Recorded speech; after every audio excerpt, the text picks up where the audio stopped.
Selamat datang kembali di channel Metamorfosa. Tempat kita belajar bersama seputar kerajaan sorga dan kebenarannya dalam kehidupan sehari-hari. Sebelum kita lanjut, silahkan teman-teman like, subscribe dan bagikan agar semakin banyak orang yang gemar belajar. Terima kasih.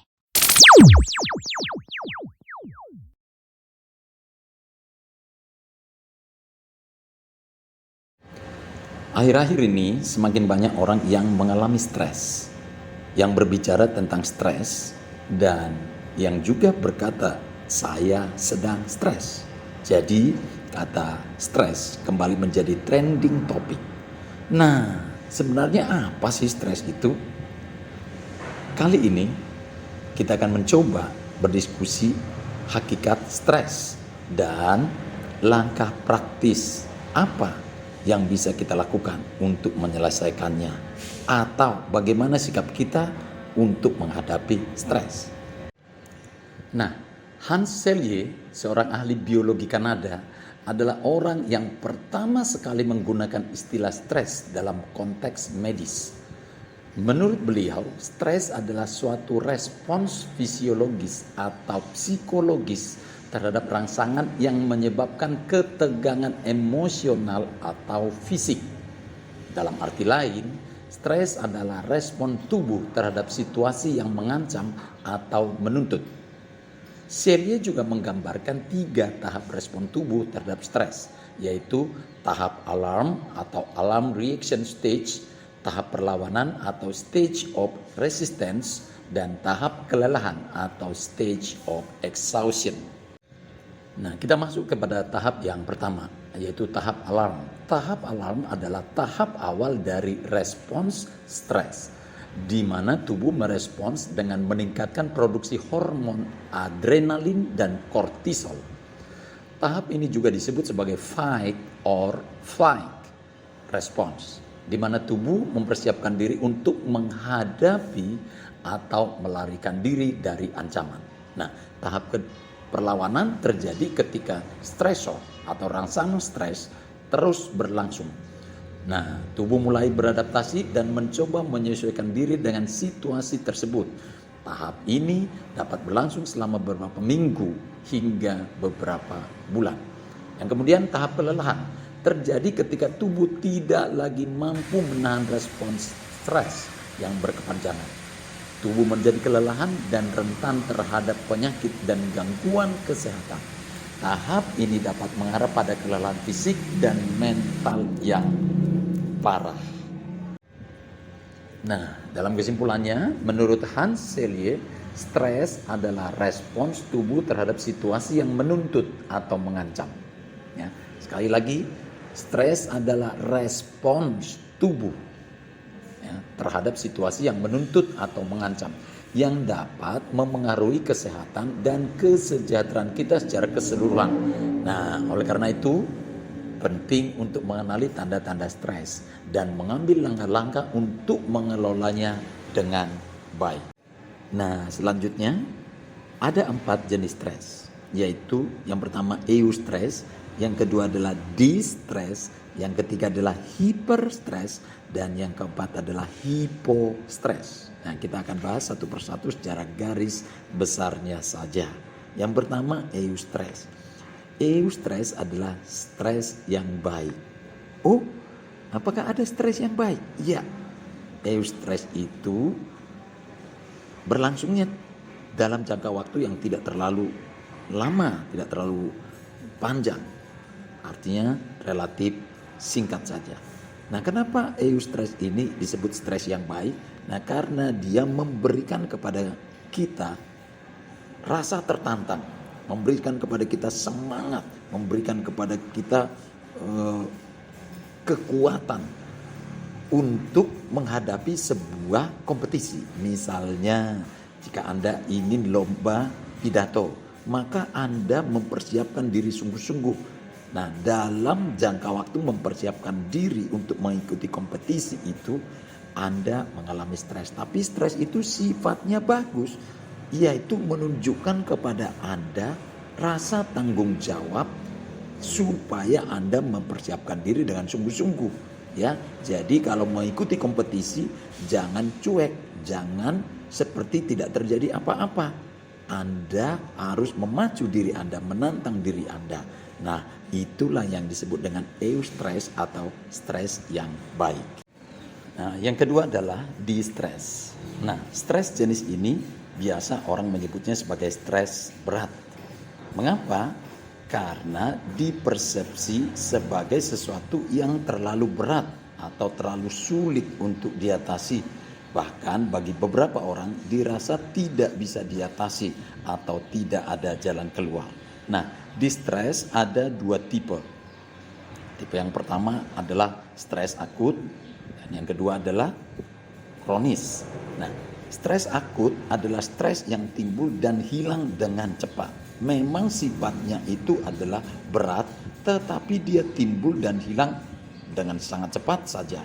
Misalnya ini, ketika Anda jalan-jalan di sebuah taman, lalu tiba-tiba dari semak-semak keluar seekor ular. Nah, kalau Anda penakut dengan ular, maka Anda stres dengan tiba-tiba. Anda bingung mau bertindak apa. Lalu kemudian ularnya ternyata cuek saja, dia masuk lagi ke semak belukar. Dan Anda merasa lega. Nah, itu namanya stres akut, ya. Stres yang berlangsung hanya dalam jangka waktu yang singkat. Begitu ularnya menghilang, maka Anda pun merasa lega. Sedangkan stres kronis adalah kebalikan dari stres akut. Stres kronis berlangsung cukup lama. Misalnya perceraian atau ditinggal oleh pasangan hidup, maka Anda mengalami stres akut. Kita masuk kepada yang ketiga. Yang ketiga adalah hyperstress. Ya. Hyperstress adalah saat seseorang dipaksa untuk bertindak melampaui kemampuan normalnya saat ini. Saya ulangi, hyperstress artinya adalah kondisi di mana saat seseorang dipaksa untuk bertindak melampaui kemampuan normalnya saat ini. Nah, saat itu dia merasa tekanan yang menimpanya overload. Misalnya beban kerja yang terlalu berat dengan batas waktu tertentu. Nah, dalam kondisi hyperstress, kejadian kecil saja bisa menjadi pemicu membuat seseorang menjadi meledak. Ya, sedikit saja masalah yang sepele saja bisa membuat orang yang ada di dalam kondisi hyperstress itu meledak. Nah, kita sampai kepada yang terakhir atau yang keempat.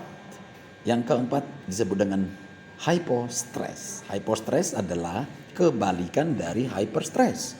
Jika di dalam hyperstress beban kerja terlalu overload, maka di dalam hypostress yang terjadi adalah seseorang merasa terjebak di dalam rutinitas yang membosankan, tidak ada tekanan dan juga tidak ada penyemangat hidup yang terjadi. Nah, itu namanya hypostress. Nah, sekarang kita sudah mengerti hakikat daripada stres itu sendiri, bahwa ada stres yang baik, ada stres yang persepsi sebagai tidak baik, tapi ada juga stres sebuah kebosanan. Nah, dengan kita mengerti jenis stres ini, maka kita menjadi bijak untuk meresponnya. Misalnya eustress, yaitu stres yang terjadi ketika Anda akan menghadapi sebuah kompetisi. Nah, maka Anda tenang-tenang saja sambil Anda mempersiapkan diri, karena Anda sebenarnya sedang dipersiapkan untuk sebuah kompetisi. Jadi bukan untuk keburukan. Ada rasa tanggung jawab yang harus Anda persiapkan sehingga Anda mengalami stres. Nah, jadi jangan takut, jangan mundur. Justru Anda harus menambahkan ke dalam diri Anda rasa semangat yang lebih tinggi lagi supaya Anda sungguh-sungguh mempersiapkan diri dan Anda mendapatkan hasil yang memuaskan.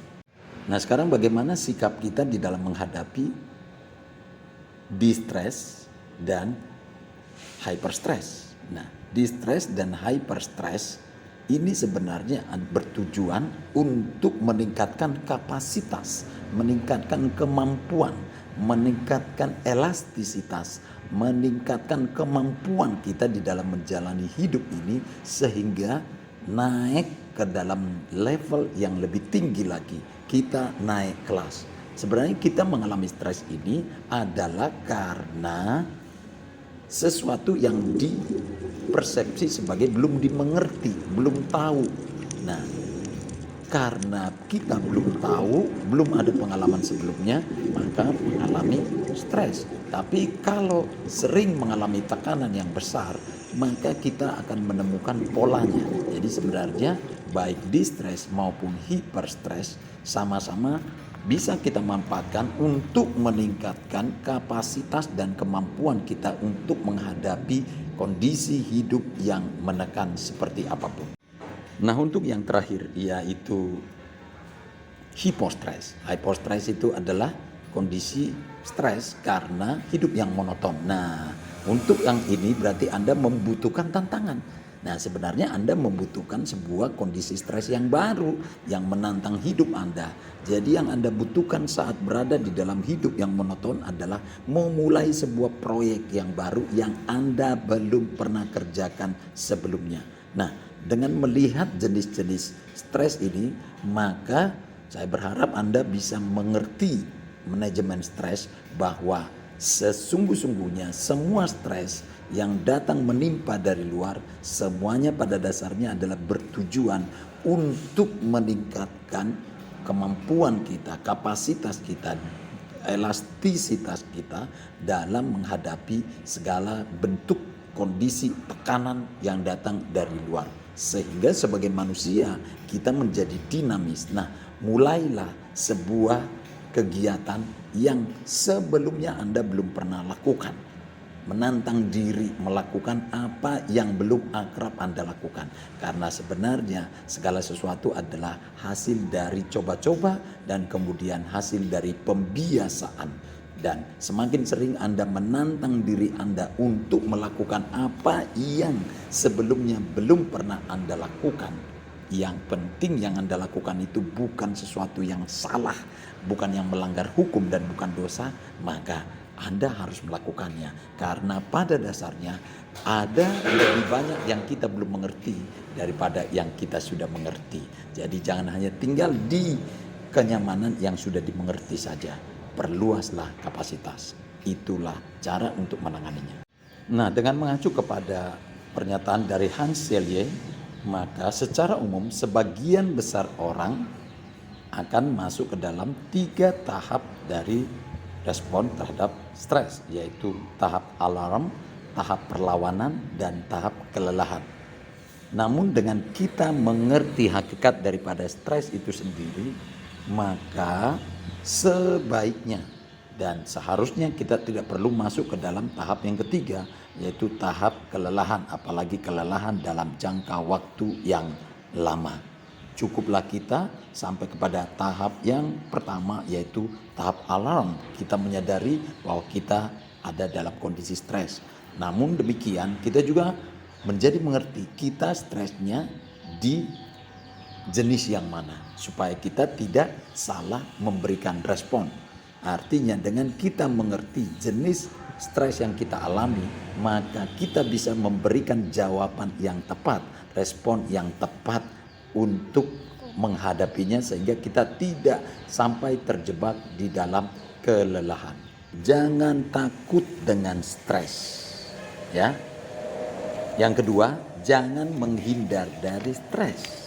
Ya, jadi kalau ada orang berkata menghindari stres, jangan, karena ternyata stres yang jenis apapun tidak akan pernah membuat kita menjadi hancur.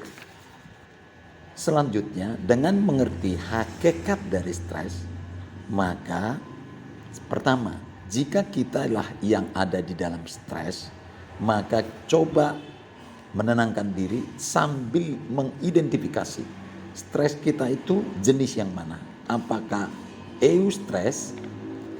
Kalau eustress itu berarti kita sedang mempersiapkan diri kita untuk menghadapi sebuah kompetisi. Jadi tidak apa di dalam jangka waktu tertentu kita menantang diri kita. Dan tetaplah ingat kebenaran ini, musim akan selalu berganti, tetapi kasih Tuhan tetap abadi. Tetapi kalau stres yang kita alami adalah distress atau hyperstress, yaitu stres yang berat, maka itu berarti Tuhan sedang mempersiapkan kita untuk naik ke level yang lebih tinggi dengan meningkatkan elastisitas, daya lentur, dan kemampuan untuk menyesuaikan diri dengan keadaan yang baru. Karena hidup itu adalah dinamis. Pasti kita akan menemui keadaan-keadaan yang tidak seperti yang sudah-sudah. Namun, kalau stres kita masuk ke dalam tipe hipostres, yaitu karena terjebak di dalam kehidupan yang rutinitas dan monoton, maka yang pertama, cobalah mencari aktivitas atau kegiatan atau proyek yang menantang, yang sama sekali baru belum pernah dikerjakan. Atau bisa juga dengan memberikan arti yang baru terhadap rutinitas atau monotonitas tersebut. Berikan arti yang baru, karena tidak semua yang monoton dan yang rutin itu adalah buruk, ya. Tetapi berikan arti yang lebih baru lagi kepadanya. Kalau tidak bisa mencari aktivitas yang baru, tambahkan nilai yang baru, pengertian yang baru. Nah, karena manusia itu memang rentan terhadap stres, itu sebabnya di awal-awal dari Yesus Kristus dalam misinya memberitakan Injil kerajaan dan kebenarannya di bumi, Yesus Kristus memberikan pengajaran yang pertama, yaitu hidup yang bebas stres atau hidup yang berbahagia. Beliau berkata, berbahagialah orang yang miskin. Berbahagialah orang yang berduka cita. Berbahagialah orang yang dianiaya oleh sebab kebenaran. Berbahagialah kamu jika karena kebenaran kamu dicela, dianiaya, dan difitnah.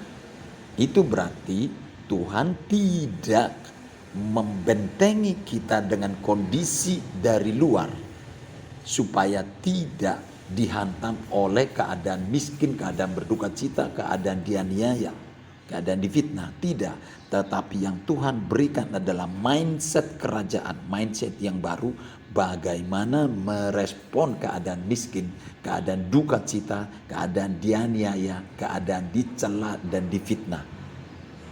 Ketika kita sedang berada di dalam kebenaran dan kerajaannya, dan hal-hal yang tadi menimpa kita, kita tahu itu pertanda bahwa kitalah yang punya kerajaan sorga. Tetapi kalau kita ada di luar kerajaan dan kebenarannya, kita sedang ada di dalam berbuat dosa atau pernah melakukannya, maka jangan berlama-lama, segeralah mengaku dosa dan minta ampun kepada Tuhan. Maka Tuhan yang berlimpah dengan pengampunan dan kasih karunia akan melimpahi kita dengan pengampunan yang sempurna, dan kemudian kita akan diliputi dengan berbahagia. Kebahagiaan itulah ciri dari kerajaan dan kebenarannya. Tuhan memberkati.